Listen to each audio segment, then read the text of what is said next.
Bom dia, estamos dando início ao 14º episódio do podcast Floripa, Bora Empreender. E hoje, uma edição muito especial. Estou aqui com um convidado que fez parte de uma trajetória da minha vida. Eu lancei um livro na Alesc em 2018 e tive a grata honra de ser prestigiado o lançamento lá pelo deputado Dr. Vicente Caro Preso, nosso convidado de honra desta manhã. Prazer recebê-lo aqui nesta manhã, doutor.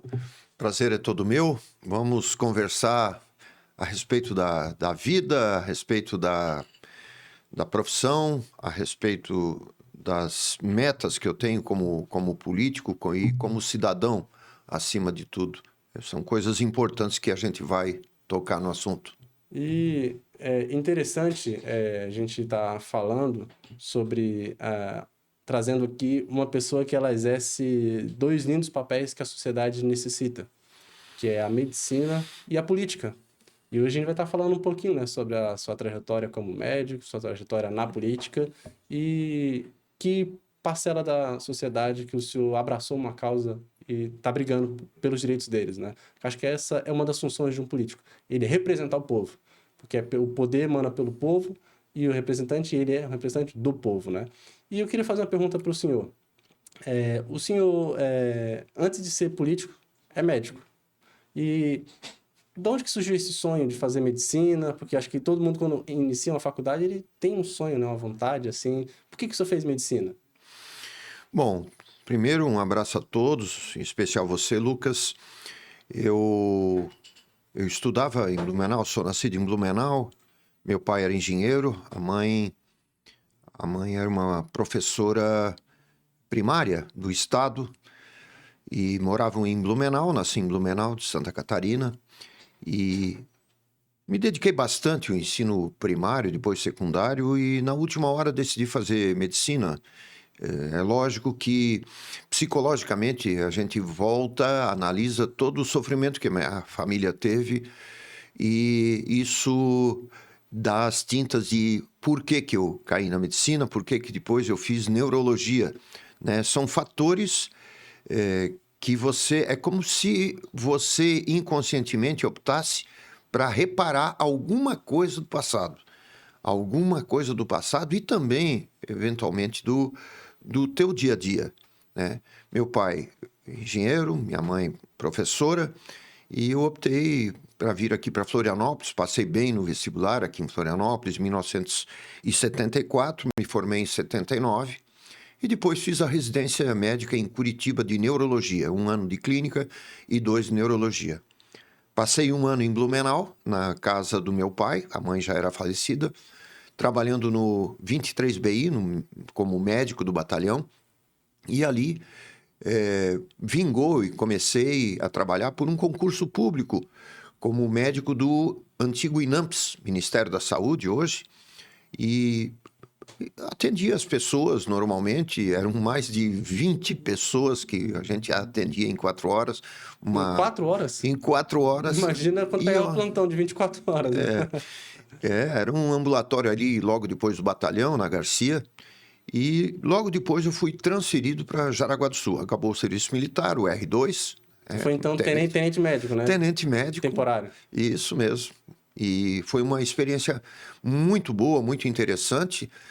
Noções de hierarquia, noções de trabalho, de solidariedade, do cumprimento do dever. Eu acho que foi uma coisa muito interessante, ainda mais nós que passamos por uma verdadeira provação em Blumenau em 83, com a grande enchente. Nós tínhamos estávamos literalmente ilhados lá no bairro da Garcia, em Blumenau. Nós tínhamos uma enfermaria no batalhão que a gente teve que fazer funcionar. Não tínhamos tanto material, era amostra grátis, a gente tinha que se desdobrar de uma hora para outra. A população precisava fazer parto em mulheres, tinha um capitão lá que fazia, eu precisava atender crianças, era uma quantidade, imagina, com chuva, todo mundo abafado no mesmo lugar, todo mundo amontoado. Caótica a situação, né? Caótica a situação, e a gente deu conta, né? Tinha Já casos... foi logo uma primeira experiência, assim, no início da Mas carreira. olha, me jogaram no mato, assim, de uma hora para outra, né? Eu também fui militar, e eu fui da escola naval, só que eu não cheguei a concluir. E o militar, ele é pronto para e em condições de qualquer situação que surge, por isso que ele é pressão em cima de pressão, né? Nessa hora a gente entende a importância de ter passado por uma carreira militar, né? Saber lidar com pressão, né? Sim, foi uma situação aguda, a chegada das vacinas e a garantia de transporte do centro de Blumenau até a Garcia para a gente distribuir com helicópteros da Força Aérea que se incorporaram lá, aquela força-tarefa, né, vieram de Santa Cruz. Me lembro que era o tenente-coronel Bambino, depois era não era general, era a carreira, era um top que eu encontrei anos depois em Brasília, que ele me fez uma visita lá no meu gabinete depois quando eu era deputado federal, né? Mas assim, o início foi um início bom, um início fervendo, depois me transferi para Jaraguá do Sul, onde estou lá há 40 anos fazendo neurologia, né? Estabelecido, né? Tenho 2 filhas, casado e 3 netos já, né? As 2 filhas são casadas, uma mora no exterior, é médica, e outra tem um estúdio de CrossFit junto com o esposo, mora pertinho. E assim, a vida cheia de desafios e agora eu posso dizer o seguinte, é trabalho. Comecei dando plantões de 24 horas, domingo sim, domingo não, durante 3 anos, e um dia da semana, uma noite da semana fixo. Se fosse terça-feira e caísse num feriado, 24 horas, sem vínculo empregatício. Era no peito e na raça que a gente trabalhava até como uma dedicação para poder entrar na cidade. Assim era o jogo, era pesado, né?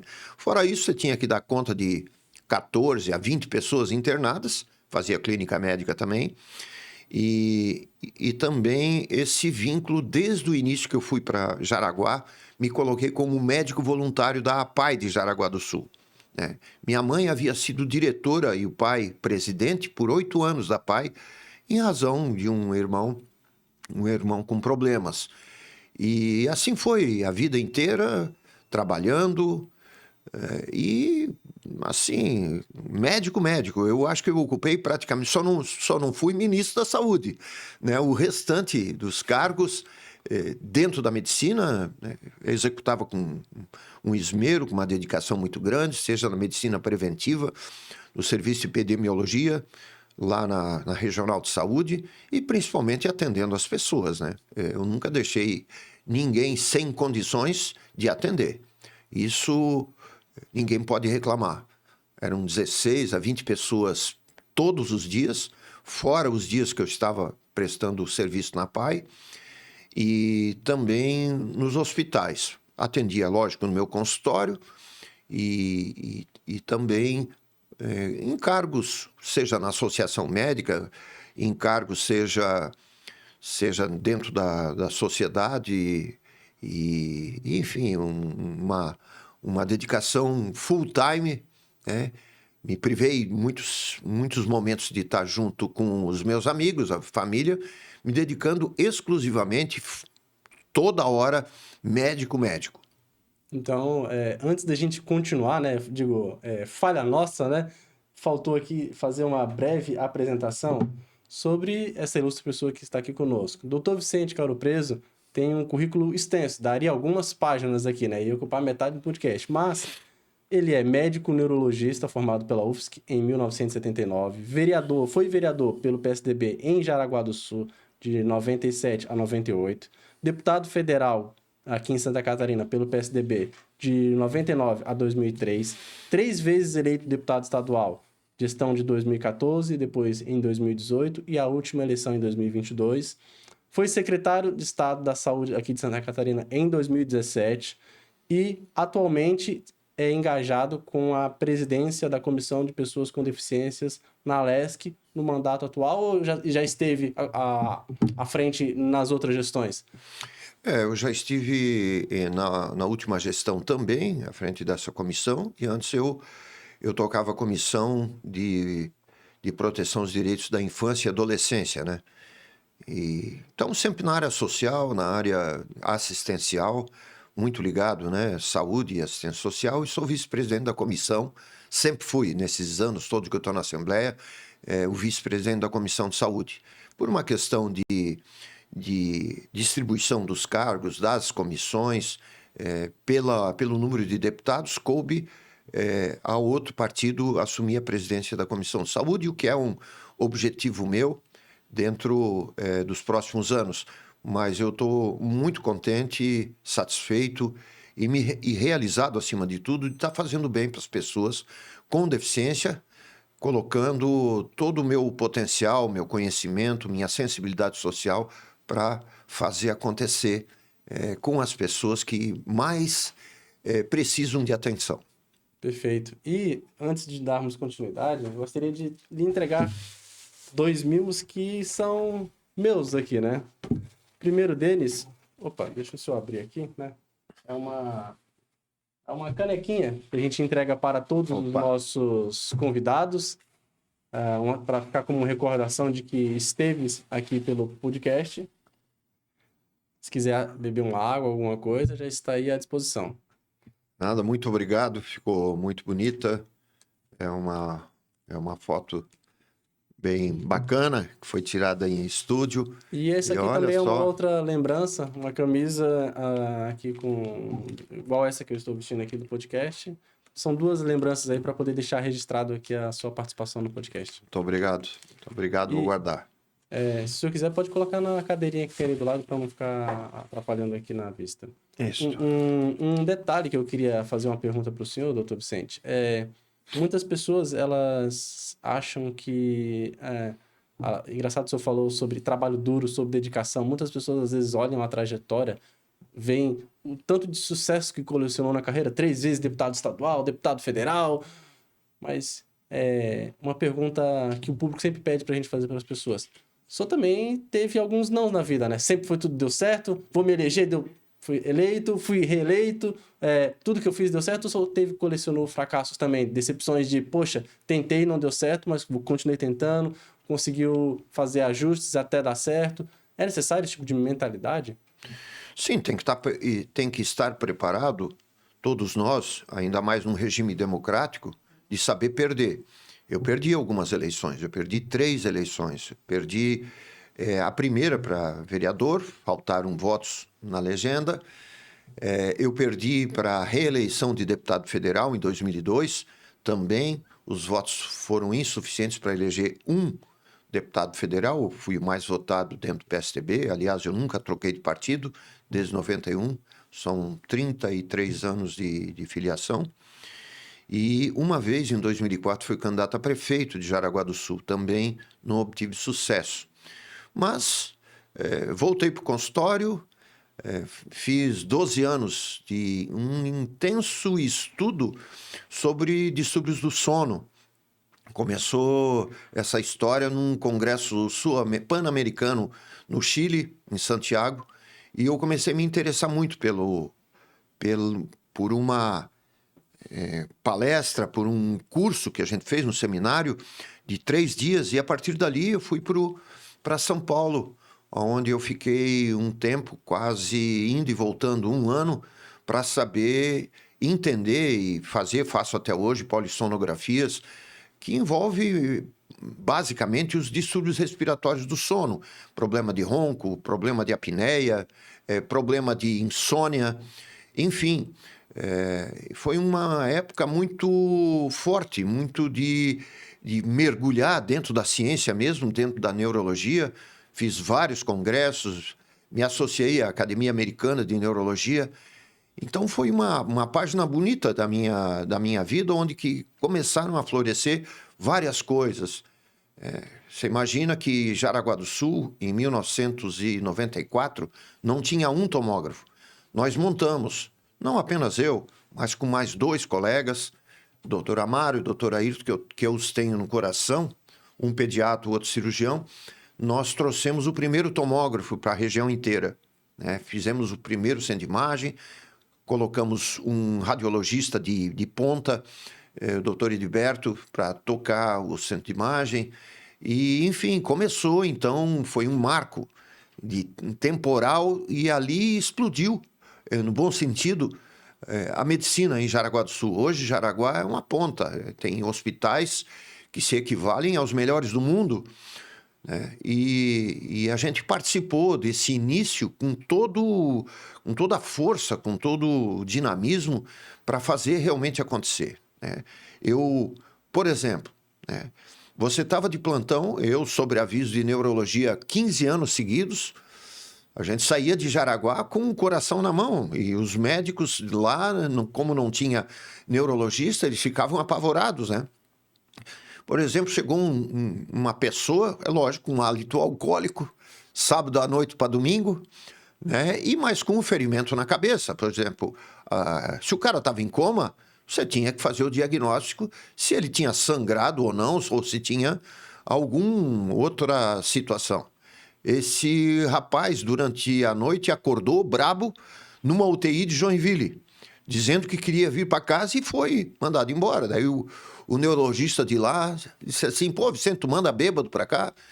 Então era uma angústia que a gente passava como médico neurologista, querendo o melhor para as pessoas, e você, sem tomografia, você era nada, você tinha que fazer o diagnóstico. Sangrou, não sangrou, precisa abrir a cabeça para tirar o coágulo, né? E isso fez com que a gente fizesse fizesse acontecer o início do centro de imagem e montasse um serviço. Eu montei o serviço todo de neurocirurgia e daí a tranquilidade começou. Tranquilidade, eu te digo, Jaraguá é uma cidade que talvez tenha o maior índice de carro por habitante. Os acidentes são muitos, principalmente no entorno de Jaraguá, né? que é cortada por BRs, por SCs, um intenso trânsito, desenvolvimento, e que faz com que haja uma necessidade de meios diagnósticos e de atendimento médico sofisticado, inclusive, para as urgências que vão acontecendo lá. Então, foi uma época muito produtiva até a gente começar a participar aqui da Assembleia Legislativa. Então, eu me orgulho bastante e eu tenho convivido muito intensamente ainda com todas as entidades médicas, porque eu sei as dificuldades que a gente passa. Um médico isolado lá no fim do mundo, fazendo plantão, tendo que resolver criança, adulto, pequena cirurgia, redução de fratura de pequenas coisas, você tem que ter um conhecimento e uma segurança grande. Daí vem uma situação importante. Com a proliferação de estudo médico, aí, de formação médica, nós perdemos muito nessa versatilidade. As pessoas saem da faculdade hoje já com direcionamento de querer sobreviver. E isso faz com que muitas potencialidades médicas sejam dirigidas para hiperespecializações, para ganhar dinheiro, para ter um lugar ao sol, né?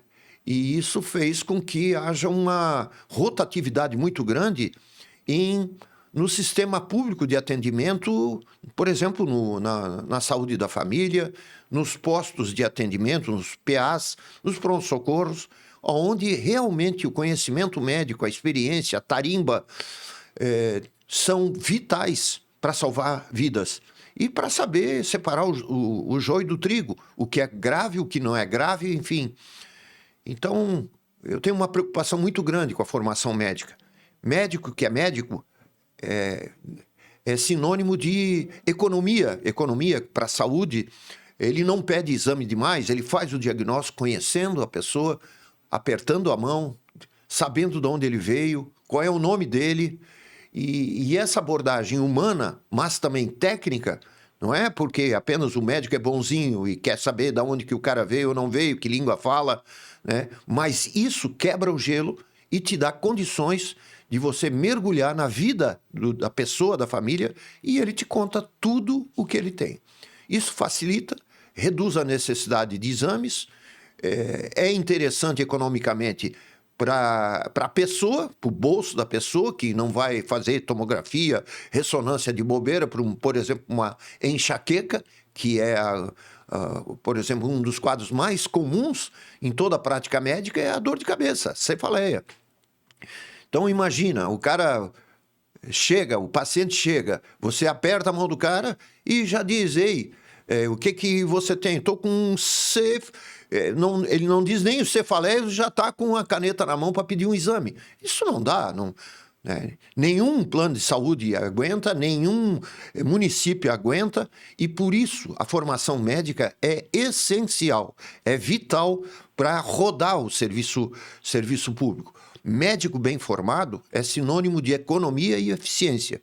Médico mal formado é sinônimo de gastos, muitas vezes desnecessários, prejudiciais aos pacientes, prejudiciais à economia do município, enfim. Então, eu sou muito crítico com isso aí. Temos que rever muita coisa na formação médica e saber o que o Brasil precisa, né? Se é de medicina estética ou se é de medicina, médico mesmo, para saber as dificuldades da população. E foi justamente por isso que o senhor entrou na política? Para poder se envolver com a gestão das políticas públicas? Essa indignação, essa percepção dessas situações fez o senhor perceber, tem que mudar, mas como médico o meu alcance é limitado. Foi por isso que você entrou na política? O que te motivou a entrar na política? Como médico, eu aperto a mão da pessoa e atendo um por um. Você pode estar até no pronto-socorro, tem 30 para atender na mesma hora, mas você atende um por um. Cada Não são números, né? São pessoas, né? São pessoas. Você atende o João para depois ver o que o José tem, né? Então, o médico atende uma pessoa de cada vez. Eu, como político, com as minhas atitudes, eu posso fazer bem para muito mais pessoas ao mesmo tempo, me dedicando a determinadas áreas, promovendo a exigência do cumprimento de leis, né? No caso, o poder fiscalizatório que um parlamentar tem, seja vereador, deputado federal, estadual, senador, enfim, né? E também contribuir para o desenvolvimento social. Então, é importante que a gente continue e estabeleça umas metas dentro do que a gente quer para fazer as coisas acontecerem. E isso, o político ele tem essa participação mais impactante para a sociedade. Ele consegue minimamente direcionar para que as coisas aconteçam, né? Como médico era limitado esse alcance, nessa participação, né? Eu tô falando isso porque aí já vem para a segunda pergunta que eu quero lhe fazer. Como deputado federal, o senhor teve um impacto bem legal, não a nível só de Santa Catarina, mas a nível nacional, né? O senhor participou da implantação dos medicamentos genéricos. É um impacto que o senhor traz à sociedade, né? São algumas coisas que eu me orgulho muito, né? Terminando aquele negócio de médico, como é que eu caí na política...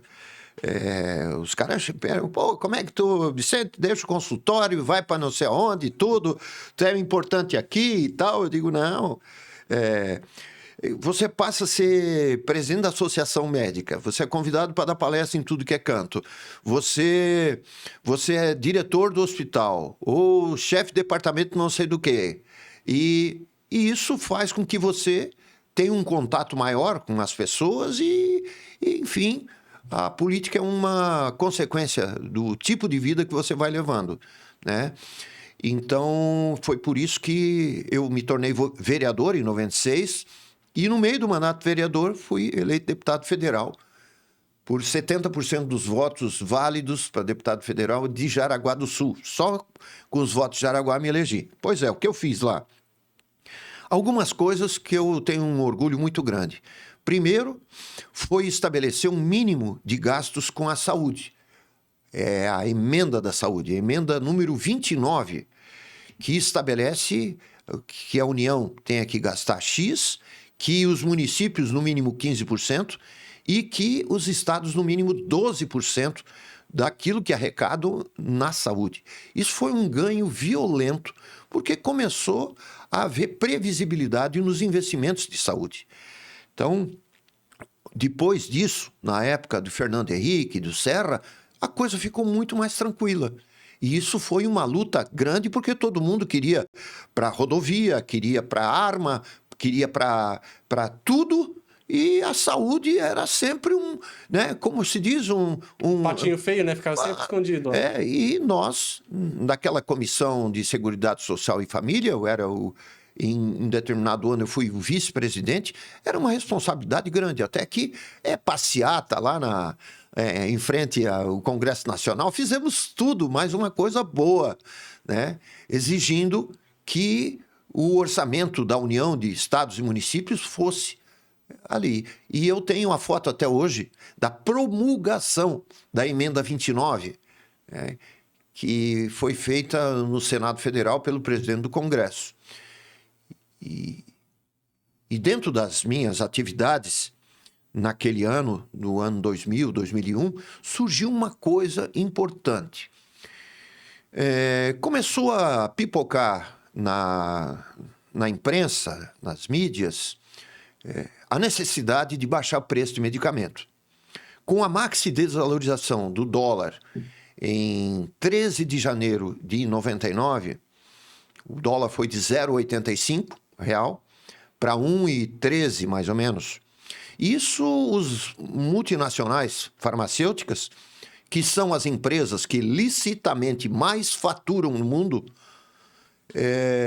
elas aproveitaram o embalo e aumentaram muito mais do que era razoável. E isso impactou nas políticas de saúde do governo federal, estadual e municipal. Você imagina distribuir, por exemplo, um remédio chamado losartana, que uma montoeira de gente toma para pressão alta.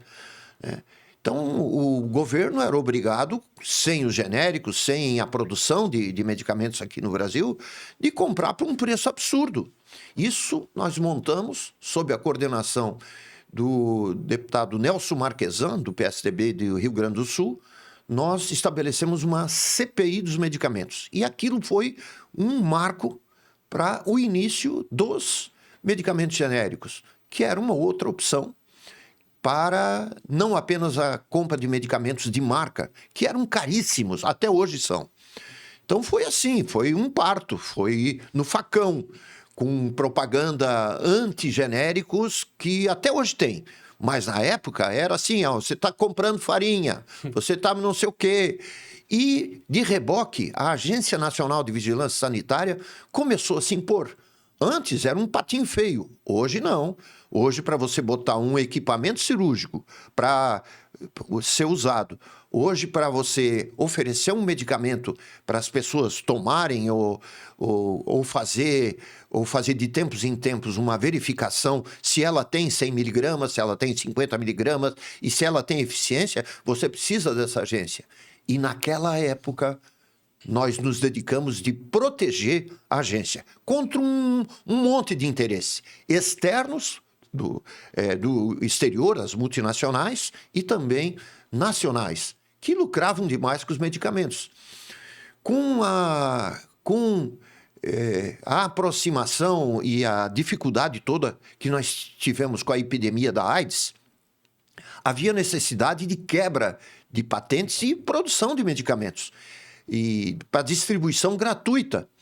Até 1998, mais ou menos nessa época, a pessoa com HIV era sinônimo de morte. Vai, tchau, acabou. Ou então arranjava um ou outro medicamento no exterior, importado, né?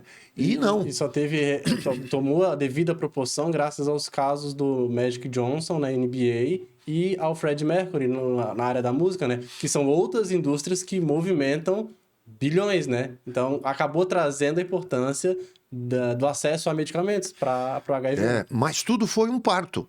O Brasil, através do seu Ministério da Saúde, no caso José Serra, rompeu qualquer tipo de aliança com multinacionais e quebrou as patentes dos medicamentos. Começamos a produzir aqui em massa e distribuir para as pessoas com HIV. O resultado é que reduziu completamente o número de óbitos, de mortes, né, de dificuldades que essas pessoas tinham. Tem gente com mais de 30 anos com HIV convivendo normalmente em sociedade, né? Então, isso foi um desenvolvimento muito grande que eu participei. E depois da introdução realmente dos genéricos, né? Foi uma luta muito grande. Depois eu fui o relator de uma emenda que fez o primeiro controle de preço de medicamentos. Talvez a maior contribuição minha no Congresso Nacional tenha sido essa. Uma fórmula paramétrica de controle envolvendo vários quesitos para o cálculo do preço do reajuste do preço de medicamentos, né?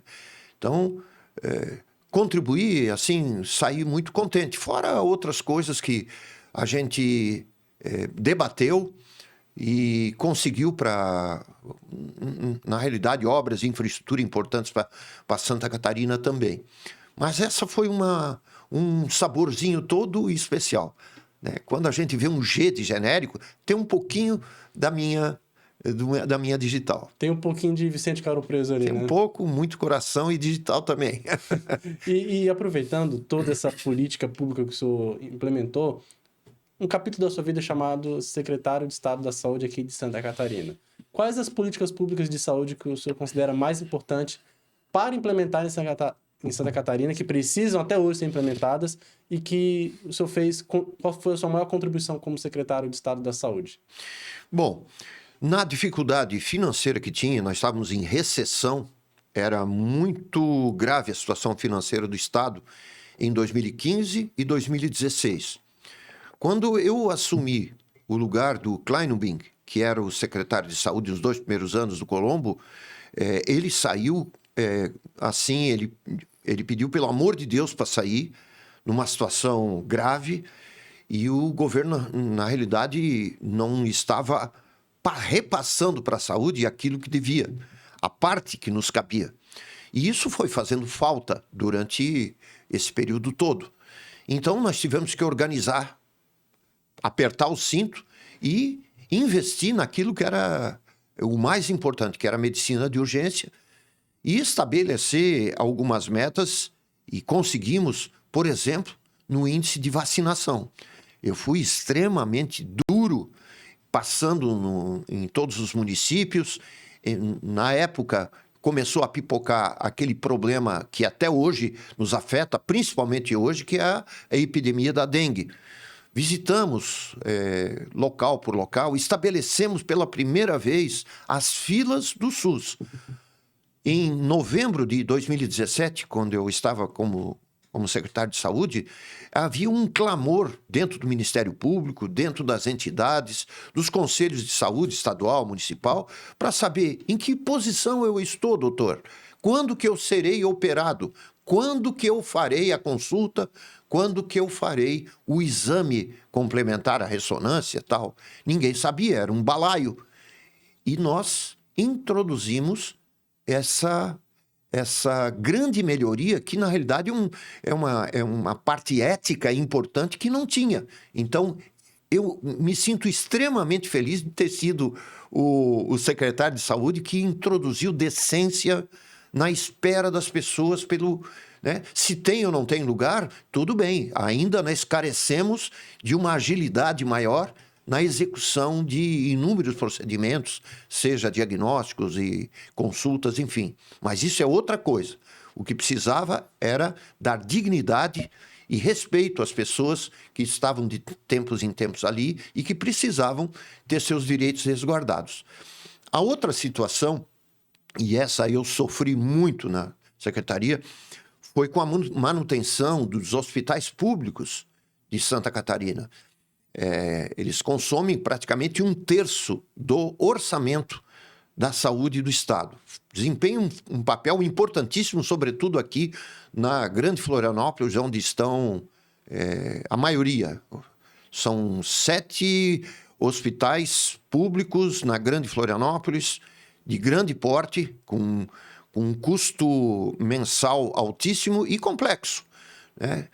Necessitando licitar tudo, desde agulha até contratação de médicos especialistas, de reformas, de aquisição, e isso tudo faz com que haja uma dificuldade grande em você ter dinheiro na mão, ter dinheiro na hora e fazer uma previsão de compras, né? Isso, com a redução, na época, do poder aquisitivo da secretaria, sofremos bastante. Porém, dificuldades surgem as grandes oportunidades.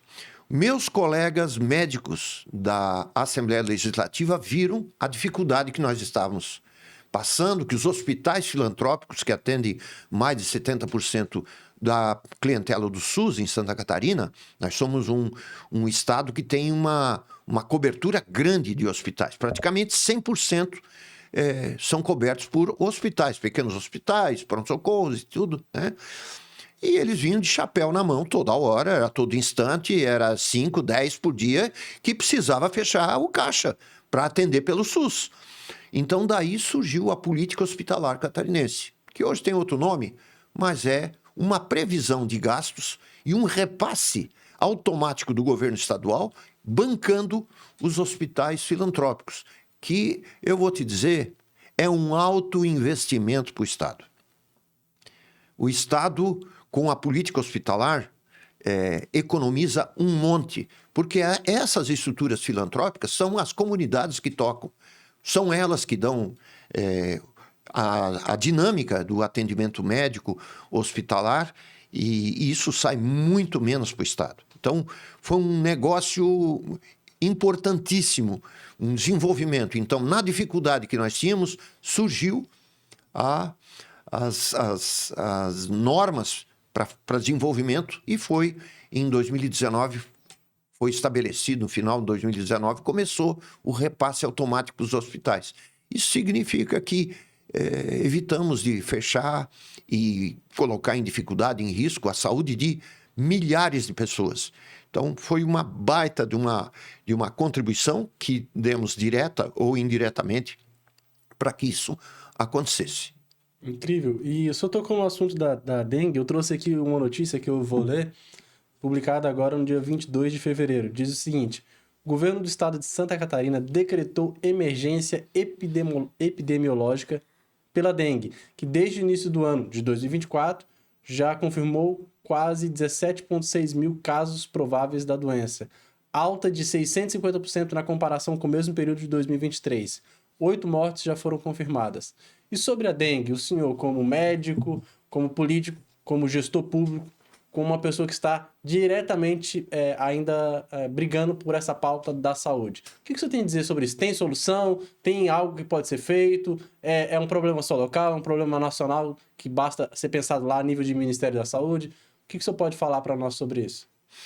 Bom, eu tenho que te dizer que se tiver solução, vai ter que ser uma solução ao mesmo tempo do Brasil. Nós temos que como nação, parar, botar a mão na cabeça e ajudar. Porque não adianta, por exemplo, Jaraguá do Sul fazer o dever de casa e Guaramirim e Corupá não fazerem. O bichinho vem grudado no carro, na bicicleta e se instala. Então, é uma solução que tem que ser de todos, conjunta, a toda hora, conjunta. Né? Em 2014, 2015, estourou aqui no litoral, em Balneário Camboriú e Itajaí, os focos maiores da dengue. Justamente na época que os turistas vieram para cá. Foi uma vergonha nacional aquela situação. E também em Pinhalzinho, lá no oeste, no extremo oeste, também naquelas cidades em volta, começou a ter esse problema. No início, a gente se esforçava para dizer se o bicho, o mosquito, o Aedes aegypti, era dali ou não. Porque a gente, é lógico, a pessoa, o José da Silva, onde que ele estava antes do que ele contraiu a doença? Ele contraiu a doença. Ele não viajou? Então a doença era realmente o bicho estava por aqui. Ele veio de um outro estado onde estava tendo casos. Então a gente pode dizer que essa dengue confirmada é não autóctone, ou seja, o bicho não estava aqui. Então, no começo a gente tinha dúvida, será que é isso tudo? Procurar quem era o culpado. Quem era o culpado, de onde que veio o bicho. Né? Então, a epidemiologia serve para isso, para rastrear, para saber de onde que veio. Né? Hoje em dia, infelizmente, os casos estão aqui. Né? Os focos de mosquito e a densidade de número de infectados com situações de emergência em vários municípios, preocupa muito. Mas é uma doença que, você vê, a solução seria vacinar todo mundo. Não tem dinheiro. Não tem nem indústria que possa fazer tanta vacina que precisa. Não pode. Então, eles restringiram a uma determinada faixa de idade. No começo era de 10 ou 11 anos. Agora já aumentaram para 14, porque ninguém vai se vacinar. Isso é uma outra questão, né? A apologia ao desastre com fake news contra as vacinas. Esse é um outro problema sério que nós estamos vivendo. Mas, e 14 anos, 10, 14 anos, e o resto? O resto está sujeito a contrair. Né? Mas essa é a faixa que o Ministério da Saúde disse, olha, a vacina tem número X e para uma região só. Qual é a região mais densamente afetada? É a região norte e nordeste de Santa Catarina. A minha região, Jaraguá, Joinville, Araquari, São Francisco, ali é que estão os casos mais graves da doença, com alguns óbitos, inclusive, e isso demanda uma série de reflexões que os prefeitos, que a Associação dos Municípios, que o secretário de Estado, que o Ministério todo está se preocupando muito. Então, eu sempre tenho dito nas minhas entrevistas, o que fazer? O que fazer é botar a mão na cabeça de todo mundo ao mesmo tempo. Vamos, todo dia, olhar dentro da sua casa, na calha, para ver se não tem água parada para o bicho não crescer, não se criar. E esse esforço é um esforço que tem que ser através de uma propaganda maciça dos meios, tanto de financiamento estatal quanto não estatal, da própria sociedade. As pessoas têm que se virar, têm que ajudar. Senão, não vai dar. Senão, eu te explico... Tem um foco da dengue na minha casa, vai no mosquito que pica aqui, pica ali também no vizinho. Claro. Né? Então, é algo coletivo, não é? Isso. Então, se não tiver essa consciência, a coisa vai se arrastar.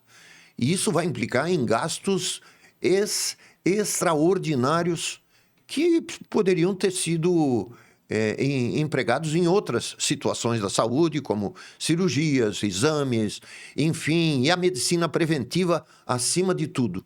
Né? A prevenção é o melhor caminho. Tá? Mas agora nós estamos correndo atrás do rabo. Né? O cachorro que fica dando roda, né?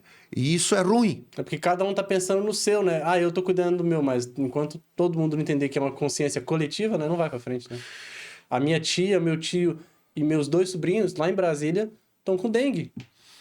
É uma situação... Não é algo só de Santa Catarina, é algo nacional, né?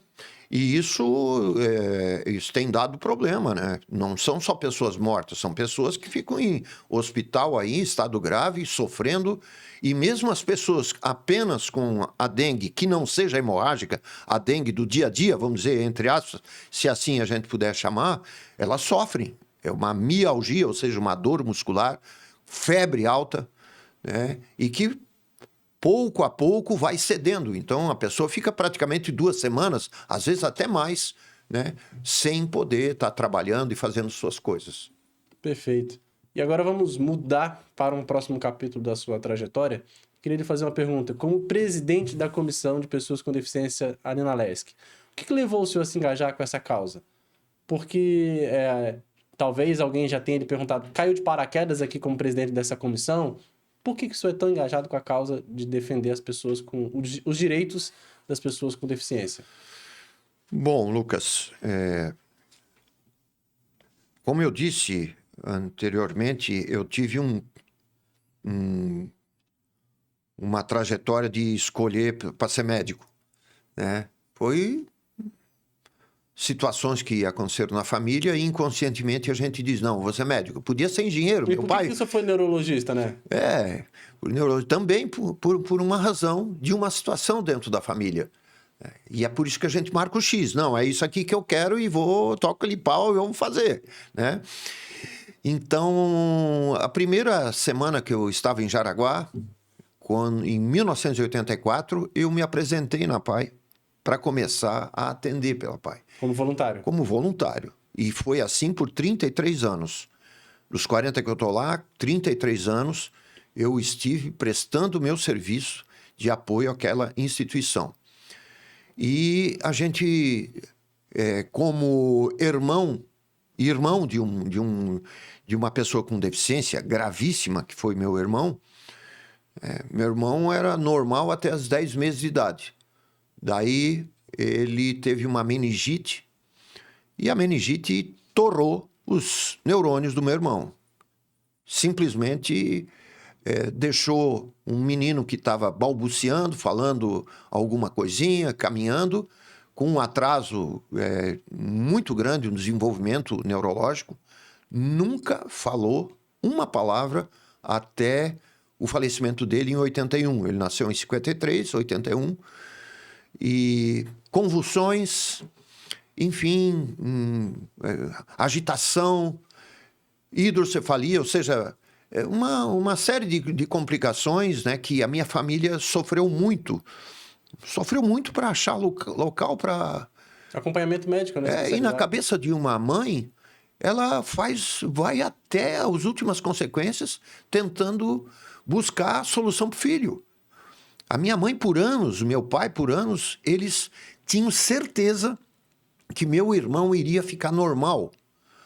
Um mecanismo de defesa psicológico, como negando a situação como ela era no real, e fizeram de tudo. Eu me lembro que eu fui, por exemplo, para Minas Gerais, em Congonhas do Campo. Isso foi emblemático para mim.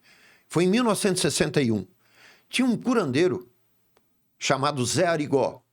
Os mais velhos sabem o que eu estou falando. Nós esperamos 1 dia e meio, dormimos no carro, e chegou a hora do meu irmão ser visto pelo Zé Arigó. Uma mesa, 2, 3 cadeiras, uma mesa grande, tábua e tal. E o Zé Arigó olhou, botou a mão na cabeça do meu irmão e tinha uma faca meio arredondada. Ele botou debaixo do olho e começou a rezar e disse: esse guri não tem jeito. A minha mãe e meu pai saíram chorando de lá, desesperados, mas mesmo assim continuaram na busca intensa, pelo menos por cuidados, né? Cuidados com meu irmão. Então foi a vida inteira tentando pelo menos ter o irmão perto, fazer com que houvesse condições de atendimento, que as famílias começassem a integrar a pessoa com deficiência na vida delas. Na década de 60, as pessoas escondiam seus filhos. Era vergonha mostrar uma pessoa com deficiência. E era assim, como eu sempre digo, no facão que as coisas começaram a abrir. Então tinha que ter pessoas desprendidas que tinham ou não problemas na família para começar a abrir as instituições, né? Como as APAES, depois como as AMAs e como várias outras instituições, para alegar às pessoas uma inserção na sociedade, que é o objetivo maior dessas entidades, não é apenas abrigá-las, mas sim fazer com que elas possam ter um emprego, que elas possam casar, que elas tenham condições de convívio social, que elas possam participar da escola. E isso tudo são os desafios da comissão. Com essa experiência boa que eu tive nesses anos todos de APAE, de discussão, de neurologia, a gente se coloca, como eu sempre digo, do outro lado do balcão, do lado da família, sabendo que ela está chorando todo dia, que a criança não para de ter convulsão, ou que fica agitada, ou que muitas vezes nem tem diagnóstico. O que aconteceu por décadas, por exemplo, com o caso que hoje explodiu o número de pessoas com transtorno do espectro autista, né? Então é um trabalho incessante, um trabalho empolgante nessa comissão, que faz com que a gente possa levar informação de alta qualidade. A comissão não atende ninguém para tratar, como neurologista, como médico, tudo, mas a comissão, ela ajuda a organizar o funcionamento dessas entidades através de melhoria de conceitos e informação através de grandes promoções que a gente faz, seminários espalhados e dando força para essas entidades que já estão funcionando bem. Então, é um trabalho incessante, altamente técnico, porque não dá para fazer política partidária com isso ali. Você tem que ter um tato muito grande para não misturar politicagem com esse tipo de assunto. É por isso que eu fiz essa pergunta, porque quem não conhece acha que o senhor está fazendo isso ali para se promover. Não, o senhor está fazendo porque o senhor passou por essa dor na família, comprou a causa e falou, vou ajudar a minimizar a dor de outros. Na minha família não teve essa ajuda. Por que eu estou falando isso? Um pouquinho, uma curiosidade que eu, estudando brevemente seu currículo, sua trajetória, que eu acho que as pessoas que lhe conhecem talvez não vão saber, a sua mãe foi fundadora da APAE de Blumenau, né? A segunda APAE que existiu em Blumenau foi fundada pela sua mãe. E a gente diz que o empreendedorismo, as soluções que vão para além do Estado, surgem do cidadão, que ele percebe uma dor, necessidade, se ficar esperando às vezes o Estado fazer tudo, a coisa não vai funcionar. O cidadão, enquanto cidadão, ele pode falar que valor eu posso agregar para a sociedade. Foi isso que a sua mãe fez fundando a APAE. Foi isso que o senhor fez como médico voluntário, trazendo soluções, porque não vou ficar sentado esperando, né? Pouca gente sabe, né? Isso foi a APAE de Blumenau foi a segunda do estado. A minha mãe, como eu disse, era um radar ligado para encontrar meios de achar um local para ela já convicta, côncia de que era difícil o caso do meu irmão, para ajudar muitas famílias, né? Então, em 65, você vê como são as coisas, né? Em 66 era a Copa do Mundo e foi feita uma rifa para sortear alguém para ir para a Copa do Mundo, né? Em Londres, na Inglaterra. Então, esse foi o grande avanço financeiro que rendeu uma montoeira de coisa para comprar os equipamentos para ter na primeira APAE de Blumenau, que era perto do batalhão, ali perto praticamente na rua Amazonas, alguns metros antes do 23BI. Funcionava numa casa ali, meio retirada, perto do rio, e ali começou todo um trabalho, né, de quebra de paradigmas. E assim começou a inclusão das pessoas. E isso está acontecendo, graças a Deus, no Estado de uma maneira forte, com a ajuda de muitas pessoas. Hoje nós temos muitos desafios, mas também temos que aqui agradecer, por exemplo, a família do Guga Kirten, né, da dona Alice, que foi até então a presidente da Federação das APAES. Nós temos quase 200 APAES espalhadas no Estado que cobrem 100% do Estado. Se uma cidade não tem APAE, vai para outra cidade, as crianças, né? Eu digo criança porque sempre vou dizer criança, mas são a clientela, vamos dizer, hoje em dia tem pessoas com deficiência mental com 50, 60, 70 anos, né? E precisam também de atendimento. Então, devido a essa organização, as coisas melhoraram, mas ainda, em alguns casos, precisa de muito mais coisa ainda para fazer diagnóstico precoce e atuação forte dentro da área educacional para, em casos, por exemplo, do transtorno do espectro autista, você não imagina o que a gente muitas vezes se depara. Eu sempre digo aí, até para minha turma que trabalha comigo no gabinete e para alguns amigos, esse tempo chegou no meu consultório, eu atuo como médico, né, 2 vezes por semana lá em Jaraguá do Sul, meu consultório, nunca mudei de lá, e chegou um guri, 30 e poucos anos, eu falei para a mãe, assim, mãe, esse guri tá depressivo, né? Daí disse assim, sim, ele tá, mas tem outras coisas que eu não entendo, doutor. E o guri, conversei com ele e tal, tinha uma dificuldade de interação social, ele não olhava muito para mim. A característica típica das pessoas autistas, né? E eu comecei a perguntar e tal, como é que tá e tal. Ele estava na faculdade? Não, já fez faculdade. E o que que ele faz? Ele sai de casa? Não, ele fica fazendo sempre a mesma coisa, tem os seus rituais e tudo. E a última pergunta, esse guri trabalha? Daí ela olhou fixo para mim, trabalha. E ele ganha dinheiro? Às vezes. O que ele faz?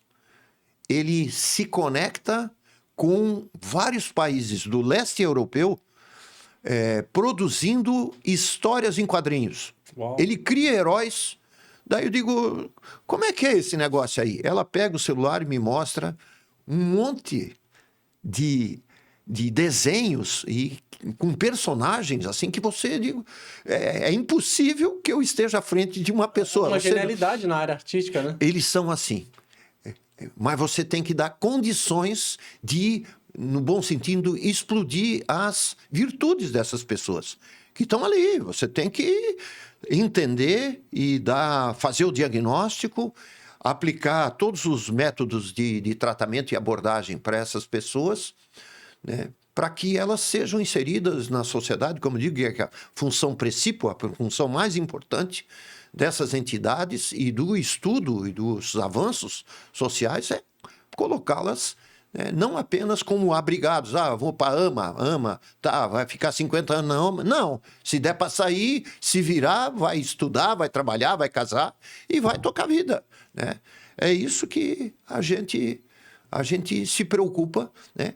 E falando em tocar vida, essa questão do trabalho da pessoa com deficiência. Aqui em Santa Catarina, são mais ou menos 2.930 empresas, 2.340 empresas com mais de 100 funcionários, obrigados pela lei das cotas de trabalho, de absorver pessoas com deficiência. Apenas 650 absorveram os deficientes. Então nós temos Mas isso é por falta das pessoas saberem que existem vagas e ir atrás delas, ou por eles descumprirem, não divulgarem isso? Acabam não cumprindo. A fiscalização também não pode chegar lá e tocar os pés nas empresas. E a aplicação de multas ajuda de um lado, mas não resolve a situação. Então, é um esforço também da comissão, de muitas pessoas dentro do Ministério do Trabalho, para fazer com que isso seja cumprido, a lei de cotas, que esteve ameaçada alguns anos atrás, que ainda está sob ameaça, né, de fazer com que as pessoas com deficiência tenham lugar ao sol. As pessoas com deficiência, apenas 25% delas conseguem algum emprego. Elas ganham muito menos do que as pessoas sem deficiência, pelo menos 40% menos. E grande parte das pessoas que são absorvidas no mercado de trabalho, muitas delas são informais. Então tem muita coisa para fazer com essa situação. Então, você vê quanta coisa tem para trabalhar nessa comissão. É infinito o trabalho. Mas a gente tem que focar e se aliar a boas pessoas, ao conhecimento e fazer aquilo que é possível e se arrojar um pouco. Então, temos leis aí que foram feitas, foram criadas, duas de minha autoria, extremamente importantes para o dia a dia das pessoas com deficiência, principalmente as deficiências graves, como o autismo, o transtorno do espectro autista de nível 3. Essa foi uma página bonita, talvez uma das coisas que vai ficar marcada para sempre na minha vida, é a concessão de uma aposentadoria especial para as pessoas cujas famílias não receberem como renda total 2 salários mínimos. E que tenham o autismo de nível 3. É uma dedicação exclusiva, né? O autista vai depender de dedicação do pai ou da mãe, da pessoa que acompanha 24 horas, né? É isso que é necessário muitas vezes para as pessoas se colocarem do outro lado do balcão. Sentir a dor da mãe que não pode ir trabalhar, que o pai que não pode trabalhar, às vezes também com problema, né? Alguém tem que tratar e cuidar dessa pessoa. Então, a concessão desse benefício vem amenizar o sofrimento. Não resolve, mas ameniza. Já dá uma dignidade, né? Então, a coisa está indo bem, né? E a tendência é apenas aperfeiçoar essa situação. E a outra é assim, uma criança com deficiência intelectual ou um outro tipo de deficiência ou transtorno do espectro autista que tem a lei de inclusão dentro da escola, dentro do ambiente escolar. Ela muitas vezes é exigido dessa família, por parte dos professores, das instituições, que ela apresente um laudo todo ano. Você imagina a correria. Não tem consulta com neurologista, e principalmente neuropediatra, ficar exigindo da família todo ano. Não, a pessoa tem uma deficiência grave, não anda, não fala, porque teve uma meningite ou teve alguma outra situação de problema de parto, todo ano ficar exigindo um laudo que já se sabe o que é. Isso implica em custo, isso implica em problemas sérios que vão afetar o atendimento dessa pessoa. Então, por isso a lei que concede não apenas às pessoas com autismo, mas também as pessoas com outras deficiências, que não seja exigido todo ano. Com uma ressalva: quando o médico ficar em dúvida se aquela pessoa com o atendimento evoluiu, ou seja, melhorou bastante, ela não tem toda aquela avaliação de deficiência severa. Então, estamos evoluindo, mas isso foi devido à conversa com muitas instituições, ouvindo muitas pessoas, ouvindo familiares e agindo da maneira para, como eu disse, além do consultório médico, estar ajudando as pessoas. Isso que você está falando é uma dor que a minha esposa trabalhou durante anos ali como professora na rede municipal de São José. E uma das coisas que mais entristecia era uma criança que tinha autismo, até um grau severo, ficava gritando dentro da sala de aula. Ela falava, poxa, eu preciso de alguém para poder dar um acompanhamento, um auxiliar de sala. E não tinha, porque a mãe não conseguiu o laudo. Eu tinha um laudo do ano passado, ele não serve para esse ano, tinha que apresentar um novo laudo para conseguir justificar a presença de um professor auxiliar, para poder dar atenção para aquela criança. Então, é de extrema importância essa nova lei, que ela como é que eu posso dizer? Ela inexige a validade do laudo, né? É uma condição permanente. Por que você vai sujeitar a pessoa a todo ano passar por aquele constrangimento, vai agendar, sabe lá quanto tempo depois que vai ter vaga para poder ter um acompanhamento com o especialista, né? Então, ela é uma contribuição muito válida para a sociedade. Então... Essa foi uma outra grande iniciativa da Assembleia Legislativa, partindo da minha pessoa. E isso é uma série de situações que a gente vai fazendo um raio-x da coisa, né? Um raio-x, e vendo aonde nós precisamos evoluir mais, né? Então, hoje, com a explosão do número de pessoas com transtorno do espectro autista, nós temos que ter uma noção de que não é apenas uma ação isolada aqui e acolá, é uma política de Estado que tem que ser feito, né? E o Estado está consciente disso. A Secretaria de Estado, a Fundação Catarina de Educação Especial, a Secretaria de Estado da Educação, né? Todos estão conjuntamente com as entidades representativas tratando de melhorar essa situação, tanto do ponto de vista de atendimento e de ser feito o diagnóstico precoce, por exemplo, do transtorno do espectro autista. Quanto mais cedo se aborda, né, se trata, se age, melhor o prognóstico de convivência, de melhora dos sintomas, sinais e sintomas da pessoa, tanto, né, da deficiência intelectual em si, e como transtorno do espectro autista, e é lógico, em tudo que a gente age preventivamente e principalmente precocemente, melhora o prognóstico, né? Todo mundo sai ganhando. E interessante que é justamente a formação que eu fiz na UFSC, eu sou formado em Direito na UFSC, e eu aprendi que o direito, ele, de tempos em tempos, ele tem que acompanhar as demandas e as atualizações que a sociedade vai surgindo. Então, o direito, uma das funções do parlamento, uma das funções da LESC, de um deputado, é buscar entender quais são as demandas que estão surgindo por parte da sociedade. Em específico, no seu caso, o senhor queria te perguntar, considerando o número expressivo de pessoas com algum tipo de deficiência aqui em Santa Catarina e a nível nacional, quais políticas públicas você considera que precisam ser repensadas, implementadas para atender esse público das pessoas com deficiência? Porque são vários tipos de deficiência. Antigamente até se falavam PNE, pessoas com necessidades especiais. De fato, elas precisam de ter um tratamento diferenciado. Então, é algo que precisa ser repensado, não só a nível de Alesc, mas a nível lá de Congresso Nacional, né? É uma política que tem que ser implementada a nível nacional. Se eu tiver algo para comentar sobre isso. Na realidade, a conscientização, né? Melhoramos. Nós não podemos dizer que a gente, como diz o caboclo, voltemos para trás. Não.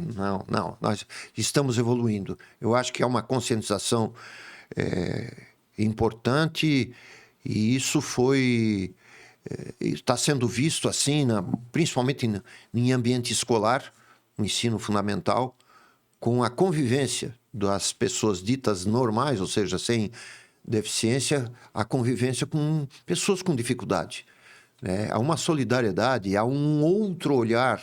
O coração quebra quando vê alguém precisando de uma atenção especial, seja com o apoio do segundo professor, seja com o apoio da diretora e com o apoio das crianças mesmo, dos seus colegas. Isso tudo significa uma conscientização da população, que é o objetivo maior da gente. Não adianta encher de lei para toda hora, todo instante, isso aí não resolve. O que resolve é esse trabalho formiguinha, um trabalho institucional que a gente tem feito para saber que todo mundo tem direito a um lugar ao sol. Todo mundo tem a possibilidade de tocar sua vida. Eu não digo 100% de uma pessoa com deficiência intelectual, o cara vai trabalhar e... Não é assim, a gente sabe que tem limitações.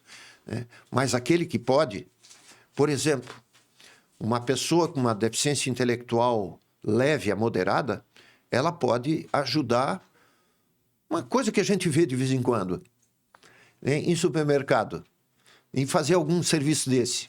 Se perguntar para essa pessoa, você não vai mais trabalhar, ela se joga no chão, porque ela gosta de estar... Sente parte da sociedade. Sente parte da sociedade, brinca com os outros e leva xingão e vai para um lado, mas tem o dinheirinho. Não é nem sobre o dinheiro, é sobre estar se sentindo parte da...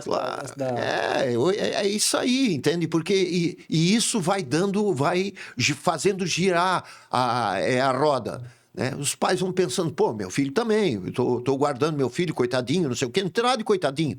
Tem que empurrar o homem para ir trabalhar e fazer alguma coisa, né? Quando possível, né?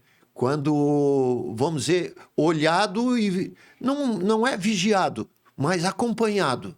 Né?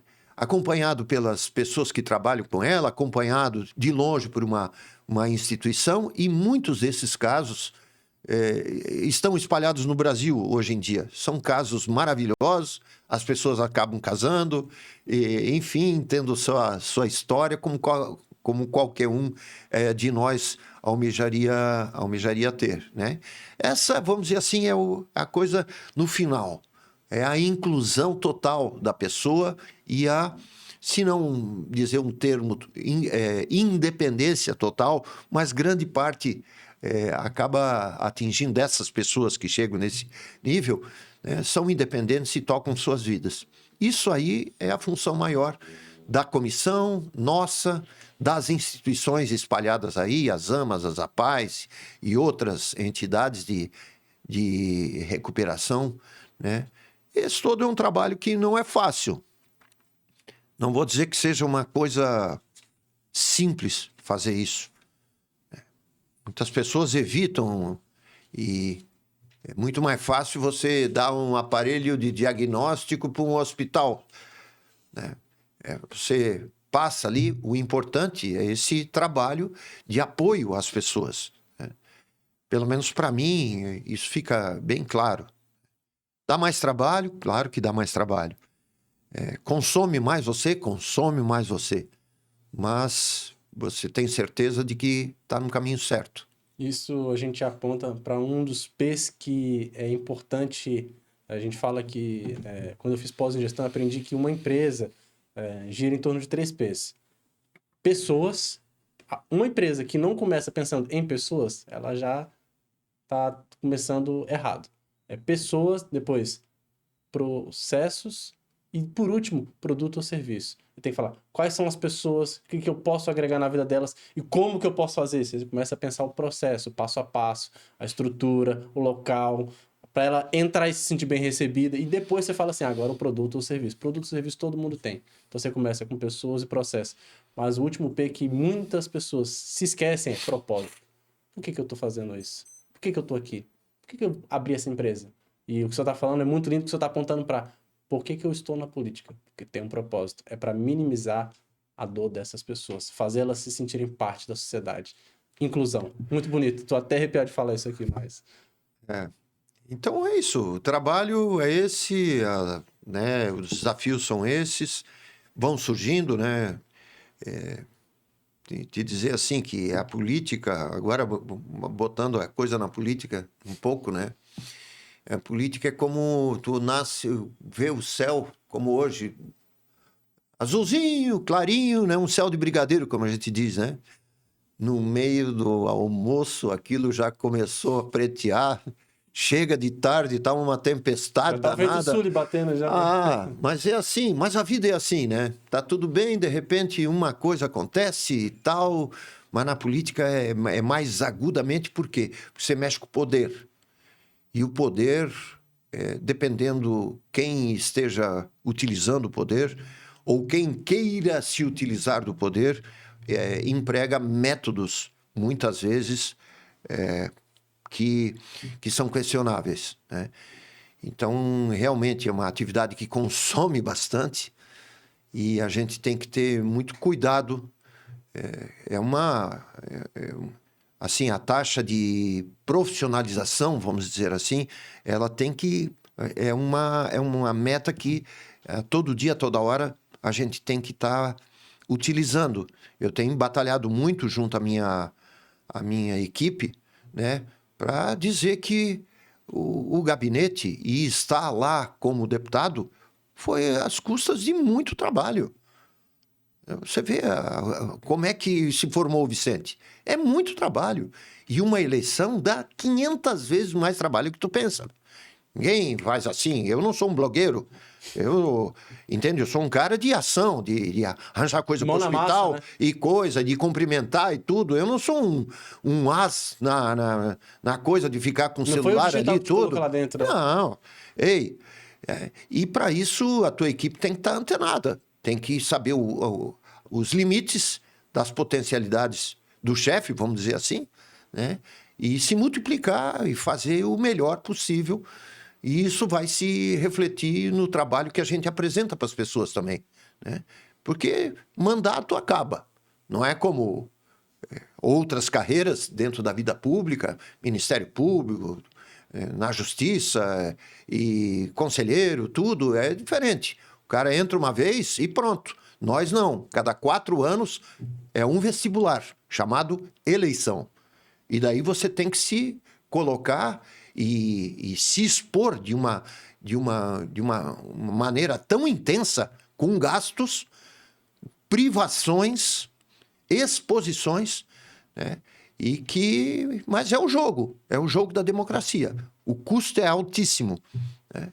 Mas até agora eu não posso reclamar da minha vida.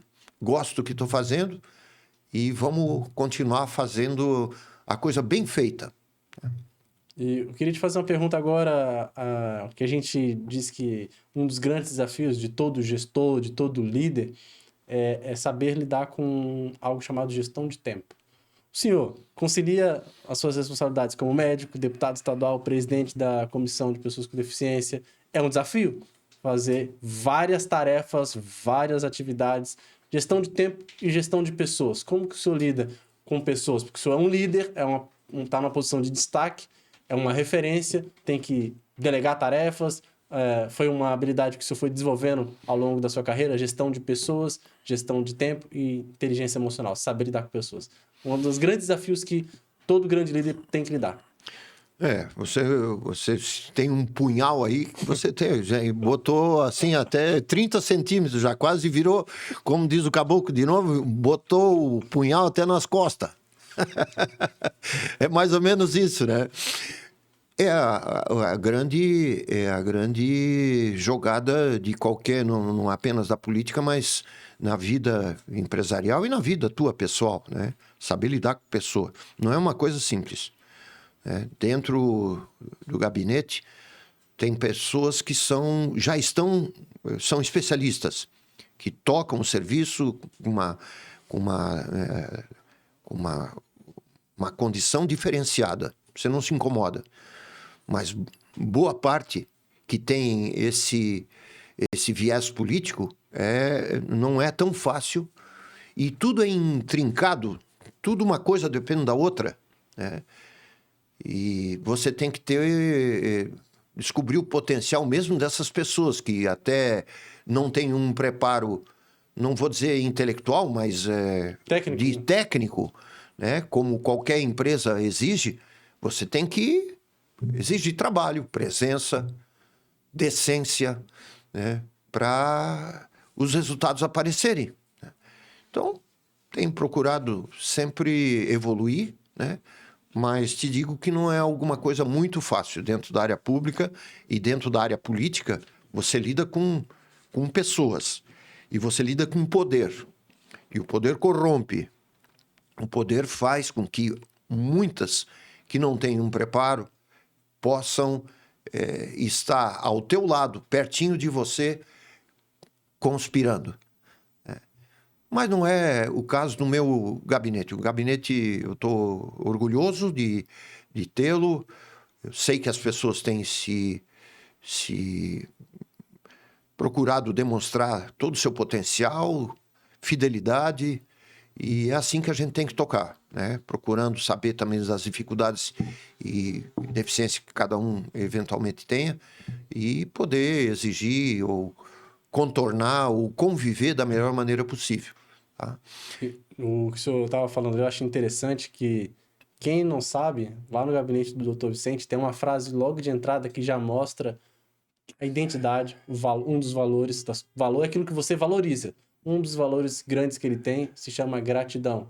E para mim, eu sou grato pela sua presença aqui hoje, porque está prestigiando esse podcast. Tem uma frase que diz assim: a gratidão abre portas. E isso é muito importante, você estar mostrando que aqui a gente reconhece o trabalho de quem faz bem feito, aqui a gente reconhece. E um líder que ele tem isso chama cultura empresarial, ele faz a equipe se sentir motivada. E outra característica de liderança muito forte é elogie em público e pague o esporro no privado. Então, reconhecer o potencial de cada um, os pontos fracos e fazer esses ajustes, né? É sobre isso que você está falando. Saber lidar com o ponto fraco de cada um, saber reconhecer o ponto forte dos membros e trabalhar para que seja uma equipe, um time, né? Sim, é isso que a gente tem obstinadamente procurado a fazer. Como eu te disse, não é uma tarefa tão fácil assim, em se tratando da atividade política, mas quanto mais a gente especializa e dá as funções definidas para cada um, a coisa facilita. Se isso tudo funcionasse como eu estou falando, seria uma beleza, né? Na teoria... mas não é assim, entende? As pessoas também não são tão fáceis e os interesses delas mudam. E tudo isso é o jeito que a gente tem que fazer para o time funcionar, os resultados aparecerem, né? Quanto a essa palavra de gratidão abre portas, isso fica muito claro cada vez mais para mim e para a minha equipe, né? Quando a gente lida com poder, a gente tem que se aliar a algumas pessoas e apostar em algumas pessoas. Tem muita gente que pede apoio para o Vicente, para algumas pessoas que trabalham comigo, e isso eu digo, eu sou grato por você ter me ajudado e espero que você também seja grato. Portanto, a gratidão abre portas, né? Quando esse binômio, quando essa interação funciona bem, a coisa vai bem. Quando é só de um lado, É só daí vem a não nós, dá. né? Aí não... Daí não dá. E se você não for tomar decisão rapidamente com determinadas situações, você está jogando está atirando no pé, né? Se é uma pessoa que nunca quer te ajudar e só te suga o teu potencial, teus nervos, teus funcionários todos, não adianta apostar em pessoas assim. Você tem que, com sabedoria, criar um ambiente positivo e de interação entre as pessoas, né, para fazer as coisas acontecerem. Então, ajudamos. Ei, mas lembra, né, também de retribuir em determinado momento. É isso. Fácil? Não é. Não é tão fácil. Mas por que eu abordei esse ponto? Porque eu aprendi, o senhor falou a palavra time. Para mim, essa é a alma de todo negócio, em qualquer local onde houver pessoas e alguém estiver na posição de liderança, ele tem que construir um time. E time, em inglês, tem essa particularidade que eu aprendi, que é team. Together, everyone achieves more. Juntos, todos vamos mais longe. Ou juntos, todos conquistamos mais. Esse senso de trabalho em equipe. Porque, pelo contrário, se não tiver esse senso de trabalho em equipe, vira o senso de espírito de porco. Cada um querendo a sua migalha e se exploda, né? Então, 3 vezes reeleito deputado estadual é porque conseguiu trabalhar bem essa gestão e essa liderança interna, não só externa, né? Então, fica aqui o meu elogio nesse quesito. E agora, indo para finalmente, eu queria te fazer uma pergunta. Quais são suas principais metas e objetivos para o futuro, na política, na medicina? Bom, eu tenho 40, vou fazer 45 anos de medicina, começar pela medicina, né? Eu atendo 2 vezes por semana, faço também com meus funcionários eletroencefalograma, polissonografia, e eu tenho um carinho muito grande pela minha profissão, né? A gente tem consciência também que as coisas evoluem e os conhecimentos evoluem. Então, é necessário que a gente esteja junto com essa evolução. Trabalho, estudo. Eu tenho procurado estar atento às novidades. Quero manter, eu sempre digo para todas as pessoas, eu prefiro morrer no meu consultório atendendo. Tanto que eu gosto de atender pessoas. Para mim, e quase morri. Teve uma época, alguns anos atrás, que eu tive um infarto atendendo uma pessoa. E é uma historinha que eu falo. Eu não tenho nenhum problema de falar isso, né? Mas é uma sensação que eu tenho, que me conforta. Ser médico, eu adoro ser médico. Nunca vou querer deixar de ser médico, porque daí corta parte da minha vida, né? Só não o serei se eu não tiver condição por uma razão ou outra, né? Mas é uma extensão. E em relação à política, tanto nessa parte da saúde quanto na parte da pessoa com deficiência, e como representante das regiões, né? O deputado não é apenas temático, deficiência, saúde e tal. Ele representa um povo, ele representa uma região. O deputado é da onde? O deputado trabalha a vida inteira, no caso eu, Jaraguá do Sul. Então, eu atendo a vida inteira uma comunidade. Então, eu tenho que tratar bem essa comunidade, arranjando recursos, arranjando prestígio para a resolução de coisas, né? E é isso que eu tenho feito. Eu não paro e não quero parar, né, com essa outra face da política, que é estar participando do movimento quando necessário, das situações que aparecem, como mobilidade urbana, equipamentos de saúde, participar da vida dos hospitais, participar da vida das entidades sociais e investindo em educação, enfim, é tanta coisa que ainda precisa e esse melhorar, mundo né? está tão rápido, tanta evolução de informações aí, que você precisa ficar antenado, mas, acima de tudo, presente. Uma das coisas que se disseram, Vicente e tal, como é que você faz na política? Tudo, uma das coisas é a presença minha. Eu sou o cara de subir morro, tudo, e ficar apertando a mão de todo mundo. Porque eu gosto. Até hoje? Até hoje. Até hoje. Eu vou em festa. Tem gente que 400 alemão grudado lá, eu vou lá. tem uma máxima que diz que só faz isso no ano da eleição, né? Depois desaparece, né? Não é o seu caso, então, né? Eu gosto de estar junto com as pessoas. De vez em quando fazemos happy hour, né? Botamos em dia tudo, projetamos o mundo inteiro, o universo, através de de um drinkzinho ou outro ali. Mas o importante é conviver bem com as pessoas. Estar dentro de uma atividade e não arranjar inimigo de graça. Sair como entrou, sem problemas, de toda a espécie, principalmente de relacionamento. Então, é isso, né? Nós temos uma vida toda pela frente, eu vou procurar sempre fazer o melhor, estar presente, como eu disse para você, é uma característica minha, e torcer que os ventos democráticos eles continuem batendo, né? Que não haja ameaças de nenhum tipo para a democracia do Brasil, como já houve em passado recente. Fazendo assim, vale a pena a política. Nós temos que ter o direito de dar opinião de uma maneira responsável. Eu não tenho o direito, como muitos querem, de inventar alguma baixaria contra você e dizer que isso é liberdade de expressão. Não é.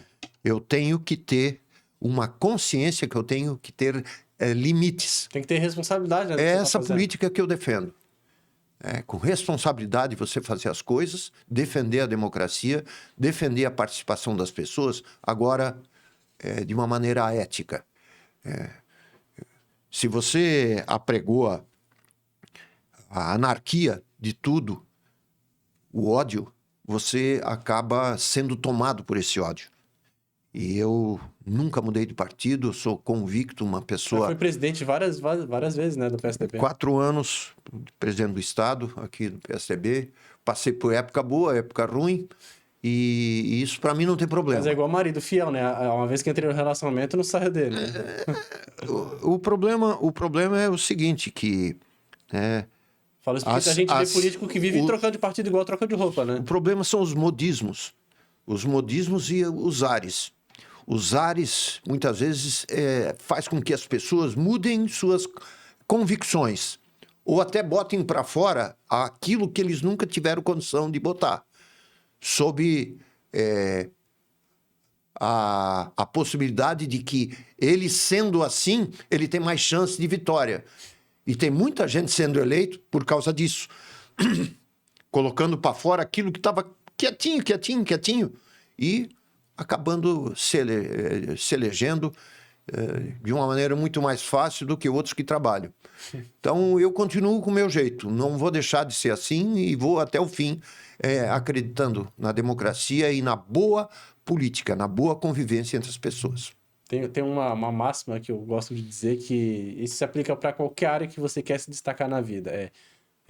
Você não precisa ser o mais talentoso, o melhor, mas tem que ser o mais dedicado. Porque tem a seguinte frase: o trabalho duro vence o talento quando o talento não trabalha duro. Esse é o segredo do senhor para ser reeleito por 3 gestões, ter sido deputado federal e poder ainda estar projetando, continuar servindo a sociedade como representante, né? Trabalho. E é isso. Eu agradeço demais a possibilidade de estar com você, Lucas, e tenho certeza de que o que a gente comentou hoje aqui pode ser fonte de busca das pessoas para saber, né? Que às vezes a gente passa a mão na cabeça, meu Deus, aonde que eu fui? Aonde eu estou? Jamais eu pensei, em determinada fase da vida, em assumir esses cargos todos que estou assumindo, né? E é uma responsabilidade muito grande, porque está mexendo com a vida de todo mundo. Uma lei dessa, um pronunciamento, né? Botar todo mundo para se atirar no fogo, sair todo mundo de revólver por aí. Entende? Isso não... Entende? São responsabilidades que você assume. Você tem que ter cuidado com o que você faz. E isso é uma coisa difícil. Nesses tempos que nós estamos passando, né, muitas vezes é melhor você sair de um fogo cruzado, porque as pessoas não querem isso. As pessoas querem atenção. E é isso que eu sei fazer, dar atenção. E se eu pudesse deixar aqui uma mensagem final para todos que estão nos prestigiando, assistindo, ou que vão assistir, melhor dizendo, porque vai estar disponível amanhã, às 9 horas da manhã, vai sair um recorte ali nas redes sociais, com um trecho impactante dessa nossa participação aqui especial, e às 9 horas também no canal do YouTube. Mas uma mensagem final para quem vai assistir esse podcast amanhã. Bom, eu acho que a mensagem final é assim: quando você está bem intencionado, as coisas acabam fluindo. É muito melhor fazer política e fazer os relacionamentos quando as coisas e você tem uma postura de não violência, de respeito às dificuldades e às virtudes das pessoas. Se você entender isso, você acaba indo bem. Ou pelo menos tendo uma excelente convivência. Nem sempre você é eleito, mas você acaba deixando o teu legado, a tua impressão e a tua impressão digital. Então, o Brasil precisa muito de nós, Santa Catarina precisa, as cidades precisam, e cada vez mais é importante que você, que tem um potencial grande, também faça parte da política, da boa política, para a gente poder ajudar tantas e tantas pessoas que necessitam de uma mão amiga. É isso aí. Muito obrigado, Lucas. E antes de nós nos despedirmos, eu queria trazer 2 presentes de patrocinadores aqui do nosso programa. O primeiro, deixa eu fazer uma perguntinha. Tem como jogar a gravata dele aí, só para eu poder fazer um merchan aqui, que eu acho que ele... Você já ouviu falar num produto chamado Thai Club? Ó, é uma solução simples e inovadora só para poder mostrar aqui pro senhor. De um Thai Club. Thai Club. Gravata. O senhor sabia que temos aqui Floripa, Manezinho. Não é Manezinho natural, né? Mas mora aqui já há 15 anos. Ele foi no Shark Tank Brasil, ganhou a 7ª edição com esse produto. E esse produto, a gente está presenteando o senhor. Thai Club é uma solução inovadora pelo nosso amigo, patrocinador, o Vitor Fagá. Então é só procurar lá no Instagram, Thai Club, ou Alfagá, que ele não tem só este produto inovador, mas muitos outros na Alfagá Moda Masculina. Eu vou marcar ele no Instagram. Mas, explicando, sabe qual a solução que esse produto soluciona? O senhor já utilizou a gravata, tomou gravatada na cara quando veio o vento sul? Ou foi bater uma foto? Principalmente o senhor, a figura pública, deve ir em vários eventos de terno, gravata. Foi bater uma foto, a gravata estava desajustada para o lado? Sim. Esse produto resolve esse problema. Sabe como? Pode abrir aqui? Com licença. Já trouxe branco, pedi para ele um branco especialmente para o senhor que está na área da medicina, né? Então, é a cor universal da medicina. O que esse produto soluciona em termos desses problemas? A gravata, quando pega ela, tem o botão da camisa ali, não tem? Tem. Botou não, esses botões aqui do meio. Sim. A gravata passa por aquele passadorzinho que tem ali embaixo, não tem? Pode emprestar sua gravata aqui que eu já te explico ela aqui, ó. O passadorzinho da gravata, esse passadorzinho aqui, ó, passa esse produto aqui assim, prende isso daqui num botão, o outro no botão de baixo, e a gravata vai ficar fixada, vai ficar mais subindo, vai ficar alinhada. Parou de tomar gravatada na cara no vento sul. E na hora que vai bater foto, está alinhada. Então, depois o senhor testa lá e nos diz aí o que o senhor achou. Acredito que o senhor vai gostar porque é uma solução inovadora. Tá revolucionando aí o mercado. Uma coisa simples, mas ninguém tinha pensado ainda, né? Sim, são pequenas coisas que ajudam no dia a dia da gente aí. Obrigado mesmo. E esse daqui tem até um vínculo, são alguns cases que estão escondidos aqui, né? As pessoas não sabem que tem grandes empresários aí inovando aqui em Santa Catarina. Pode abrir, por favor, que eu não vou abrir, o presente não é meu, né? Já ia me metendo. Um outro patrocinador nosso é a TCN Estética Náutica. A TCN Estética Náutica é uma empresa que trabalha com cuidados náuticos na parte de estética, polimento, vitrificação. Eles cuidam das embarcações. Não é só passar um paninho. É muito mais do que isso, né? E, em especial, doutor Vicente, tem uma curiosidade. Essa é uma garrafa térmica, tá? Que ele presenteou o Sim, senhor. claro. Essa empresa, ela foi no ano passado no Boat Show de Gênova. E está trazendo esse ano alguns produtos da Itália para poder inovar aqui no Brasil. E quando eu mencionei para ele que o senhor representante de Itália aqui na população Santa Catarina, ele falou, nossa, então tem que dar um presentinho especial para ele. Então, tá aqui um brinde do nosso patrocinador, a TCN Estética Náutica. Todos eles a gente vai estar marcando aqui no Instagram depois.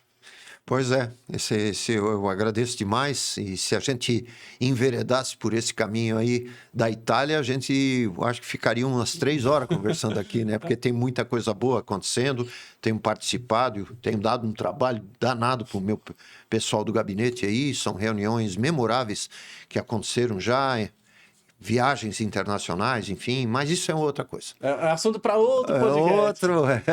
É verdade. E só para finalizar, queria agora mostrar do consultório de psicopedagogia da Larissa Silveira Lacerda.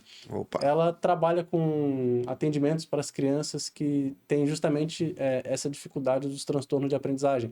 Ela trabalhou durante anos na rede pública e se frustrou, porque falava não tem o olhar que merece. Ela fez especialização em psicopedagogia, em gestão escolar, e fundou um consultório de psicopedagogia, justamente para trabalhar nessa atenção que a sala de aula, um professor não tem como fazer isso, né? Ele tem 30 alunos para poder transmitir o conhecimento, ele não tem como parar todos os 29 para dar atenção só para um. Então, justamente, esse é o foco do escritório dela. Dar atenção, minimamente poder ouvir a família, entender o contexto e fazer o diagnóstico da área da psicopedagogia e encaminhar para os neuros, para poder fazer o acompanhamento também, se precisa tomar algum medicamento, enfim. A gente está divulgando aqui a nossa patrocinadora.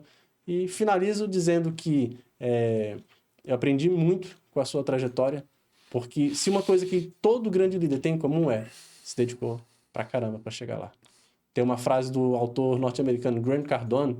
Ele saiu de filho de pai viciado em droga, mãe suicida, e ele disse uma frase. Até me emociono de falar isso. Ele disse o seguinte: chegar no topo é fácil, o difícil é você continuar crescendo. Porque tem uma hora que não é mais só sobre o topo, é você crescer o teu impacto na sociedade, crescer o seu impacto na vida das outras pessoas. Você já foi deputado federal, já foi deputado pelo 3º mandato. Crescer para onde? Crescer cada vez mais o impacto que o senhor está trazendo para a sociedade. E isso é muito bonito, é uma nobre missão. Fico muito grato pela sua presença aqui hoje e obrigado. Valeu, um abraço, muito obrigado. É uma honra para mim estar aqui passando algumas coisas, as minhas impressões. Tudo de bom. É isso, pessoal. Próximo episódio não vai ser nessa sexta, porque hoje foi uma edição especial de terça. Sexta-feira da semana que vem traremos um novo convidado. Um abraço e de manhã, o episódio estará disponível.